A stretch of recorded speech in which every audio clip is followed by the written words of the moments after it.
Pouring concrete can seem like a daunting task if you don't know what you're doing.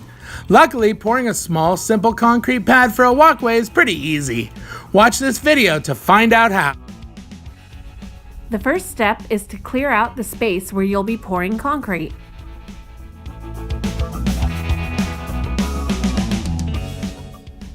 You'll want a clean, flat surface for your foundation. The ground should be malleable or easy to work with. Break up any dirt clumps and remove rocks and stones. A pick or hoe works great for this. A hammer will work too.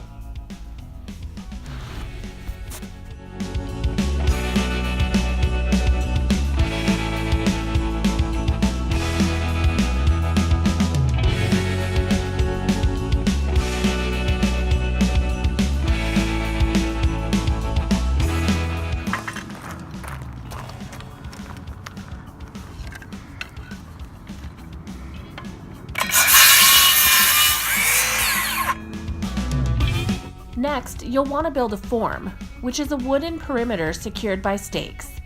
This is usually made with 2x4s, and its purpose is to act as a border once you pour the concrete. So you measured the center 4 foot by 2 foot?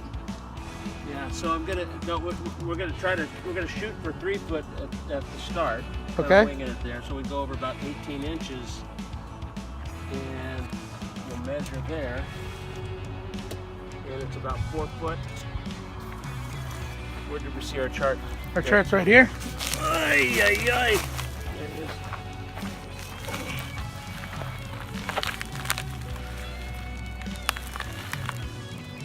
We're somewhere in here, so we need about 8 to 10 bags.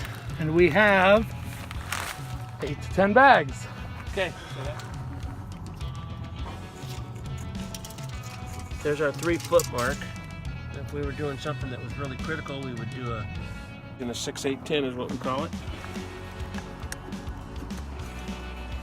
So you'd go over 6, 8, and the hypotenuse would be 10.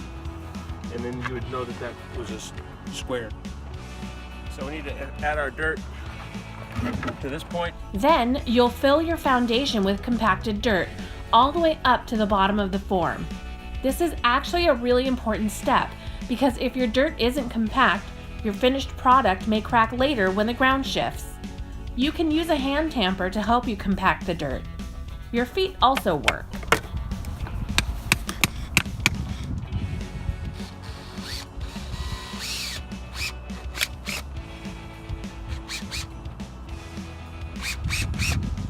For added stability, sprinkle water on your compacted dirt. You can never over-tamp your foundation.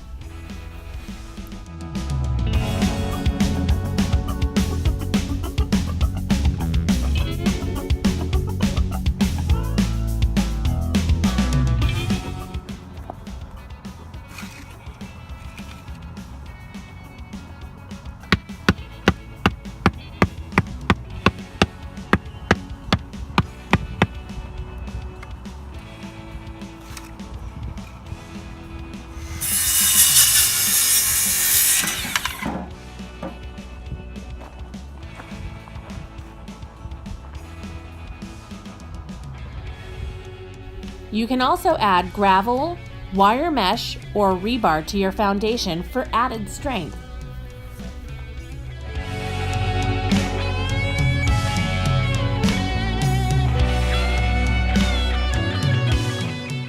Mixing concrete is pretty simple. It's a lot like mixing flour and water, just a lot heavier. You're ultimately looking for a lumpy consistency with no dry spots. Yeah, let's dump it right now. Oh, look, you broke my hose.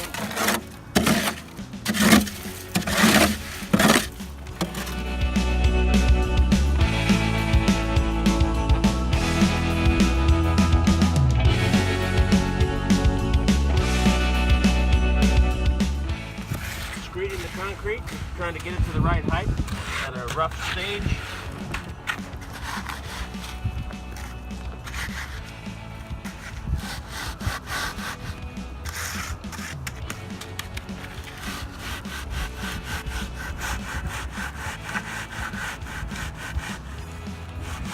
So you use that board to keep it level. Keep it flat. Keep it flat with the other board, with the forms. Yeah, flat. With the Okay. other forms.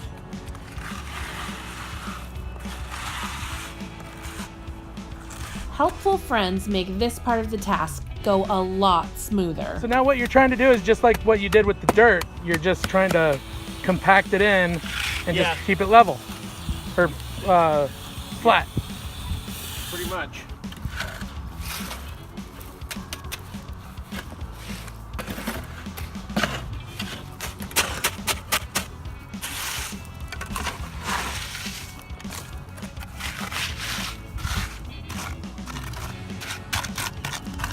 Is there a movement that you do specifically? With the trowel, Yeah.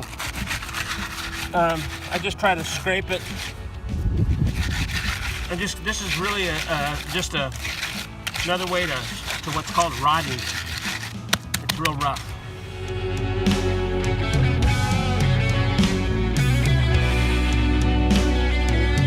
So what are we doing here? Well, we're making a little Improvise. We're improvising with a little tamp action. And what's the purpose of this? Kind of gets the rocks down a little bit and gets the soup a little higher up on the surface to be able to finish. So you got that finished look. Yeah, it's where if you were doing this all the time, you'd have a little bag of cement and you could. Because right now, I just need the rocks out of the way.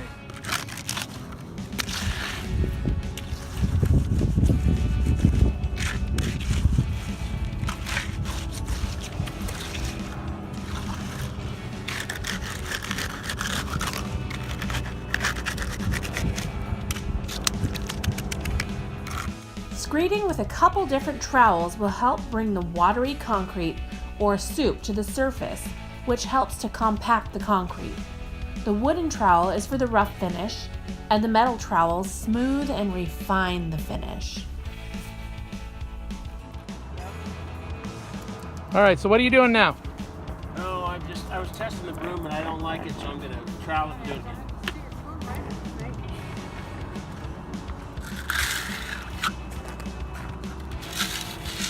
You'll want to use a broom after the concrete has dried a little bit to create a texture, which gives you better traction when walking on the concrete.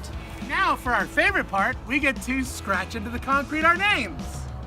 So first I'll put our last name. Don't push, pull. Pull, pull. You're a first timer, basically.